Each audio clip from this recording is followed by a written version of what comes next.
Pantry, and as you see in the title of the video, I am doing a small batch canning session with my small 10.5 All-American canner. I'll try to leave a link for that down below, but I went to Costco and I got 6 pounds of ground beef. Now, I am going to can this up in 1 pint jars. I'm going to pre-cook mine, and I'm going to use Better Than Bouillon beef bouillon as the liquid. This is my favorite way to can this. Now, years ago, and it's one of my top videos, I did a dry canning ground beef. And I like that, don't get me wrong, but that's where you pre-cook it and then pack the jars and don't add any liquid. But I don't think it has as much flavor, and I don't think the texture is quite as good as if you do it this way. The maltodextrin in the bouillon makes the meat stay a little bit firmer in the canning process. Even though it's still softer because it's ground meat, it doesn't have the feel or the texture of freshly cooked off ground beef. That makes sense. But I do like to use it in a number of ways. I like to use it for tacos, enchiladas. You can make taquitos with it. I also love to use it for sloppy joes. Sloppy joe, you make your sauce and can that up separately. And that's another thing, I absolutely like the ingredients separate. I wouldn't can up sloppy joe mix with the meat in it, only because the sugar in the tomatoes, canning it for that length of time, I feel it comes out with a scorched taste to it. Anything with a lot of sugar in it is going to, and tomatoes naturally have sugar. So I just can my meat and my sauce separately, and then I've got a full meal. So I'm gonna cook off this, it's a little over 6 pounds of ground beef that I got at Costco, and it's 88% lean to 12% fat. So it's perfect, and it is my favorite ground beef. It was $3.99 a pound, so during this whole price hike that's going on with all the meat, I felt like it stayed the same, and it's affordable. All right, so we're gonna put some ground beef on the shelf. All right, if you wanna stick around, I'll bring you in close and I'll show you what I'm doing. I gotta get this meat. All right, guys, so it's time to start canning. I've got to jar this up, and so I'm gonna position the camera so you can actually see.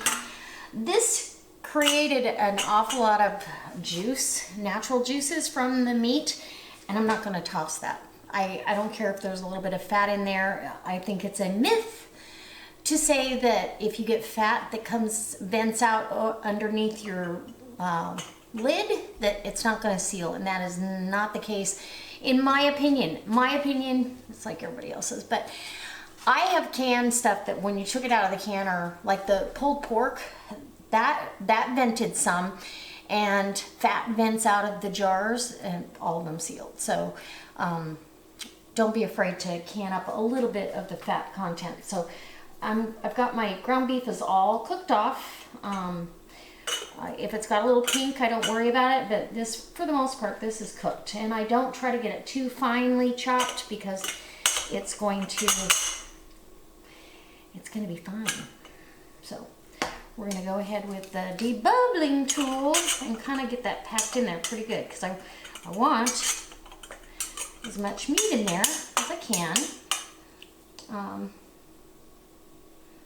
You know what I mean? So, and then we're gonna go ahead with our broth. Now, I only made up 4 cups of Better Than Bouillon. I can always make up more, but I don't really have anything to use the excess in, and there's so much liquid in the bottom of these jars, I want to be able to use it.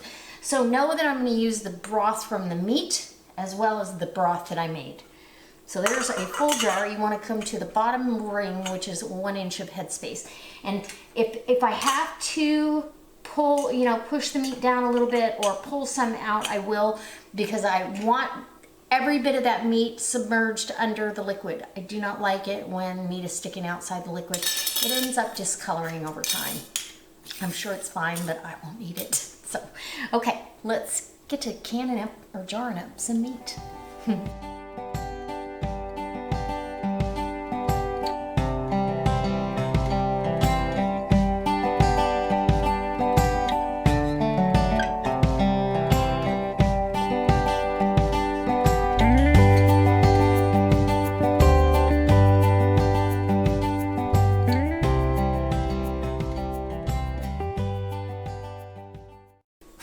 Okay guys, so I got the rest of the meat out, and I actually had another 2 cups of liquid from the meat. I just used a slotted spoon.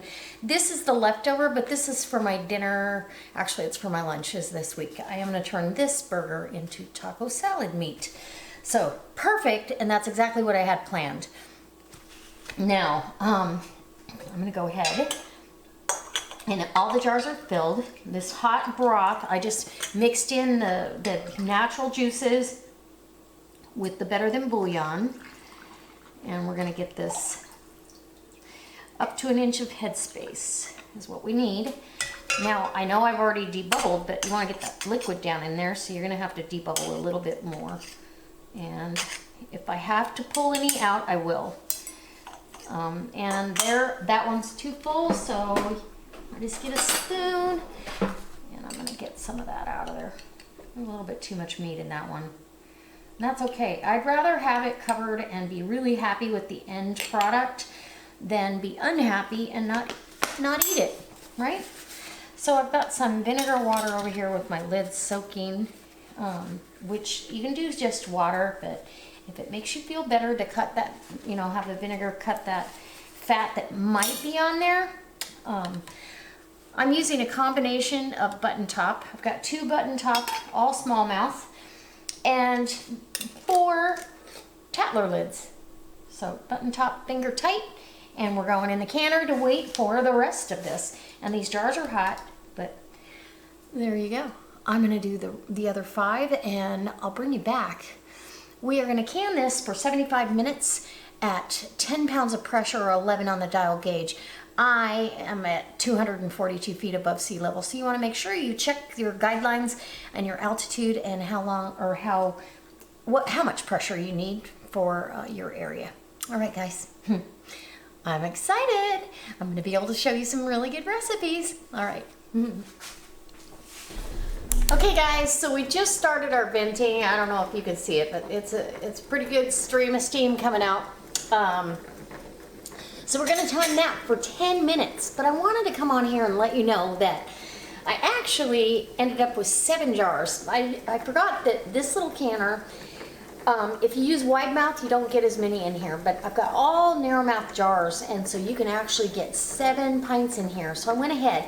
I still have enough leftover ground beef for a couple of taco salads, but there's 7 pints in here. I had plenty of broth, and it just made sense to go ahead and use that. While I've got the canner load going, I might as well get a full load out of it. I think this is sensible. I've got a couple of recipes. I'm going to show you what I do with this, and I've got an experiment I'm going to show you as well. So I hope you'll stay along for all that. And those of you that are asking for meals from the home canned pantry and the freeze dried pantry, they're coming up as I do the meals. And I'm trying to do it where it's cooking for 1 or 2 people. So there's not a ton of leftovers, even though I've got a big pot of soup, ham and beans right here. And I thought about canning this, my ham and beans, but I don't know. It's gonna be dinner. All right, guys, as soon as this is done venting, you gotta vent it for a full 10 minutes. That gets everything in the canner equal temperature. Then we're gonna put our 10-pound weight on, right here, and when it starts releasing pressure, and that's what's happening when the weight starts dancing, we can then start our timing for 75 minutes.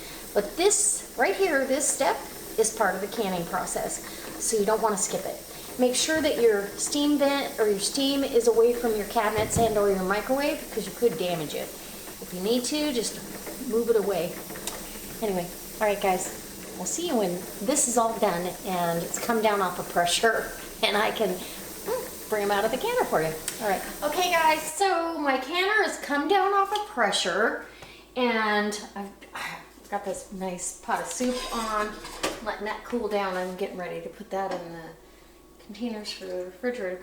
I let it come down off of pressure naturally, the way you should, and then when I remove the weight, I leave it sit there for about 5-10 minutes, and then I put the lid kind of up on itself to let some steam out of the canner for another 10 or 15 minutes.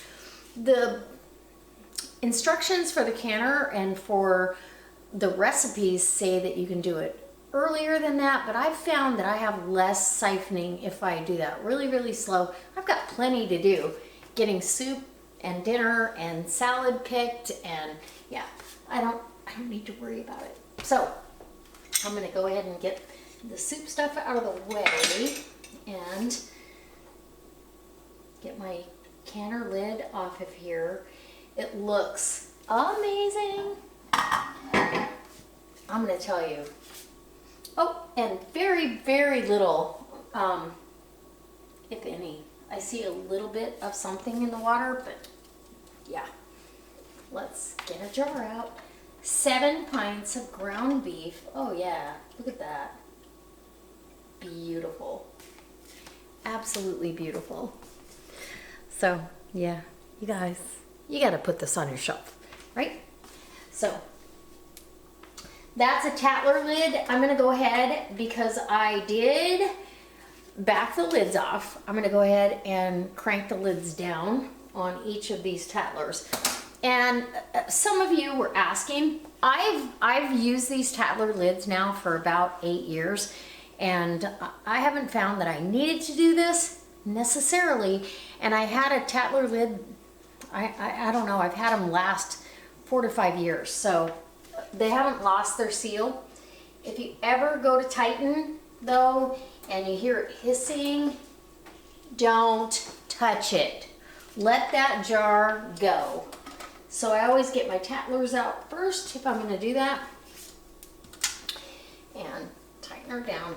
It's supposed to ensure a good seal for a long period of time, but at least we're reusing. Yeah, there's a little bit of, honestly, very little. I can see a little cloudiness in the water, but not much. Not broth by any means. So guys, I hope this inspires you to try your hand at home canning. Never tighten down a button top lid, leave it alone. If you finger tighten them, they're fine. Yeah. Oh, these are gonna be wonderful.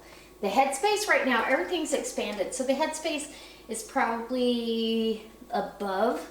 Yeah, it is. It's above where it's normally at. So by the time this comes down, and I will take a picture tomorrow morning of my jars without the bands, so you can see that the headspace is perfect. I try to do that whenever possible. This canner water is slightly cloudy.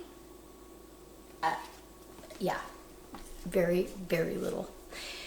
So, guys, I hope it inspires you to try your hand at home canning and get some ground beef on the shelf. If you're not sure how to use this and you want to see how I use it, look forward to some videos.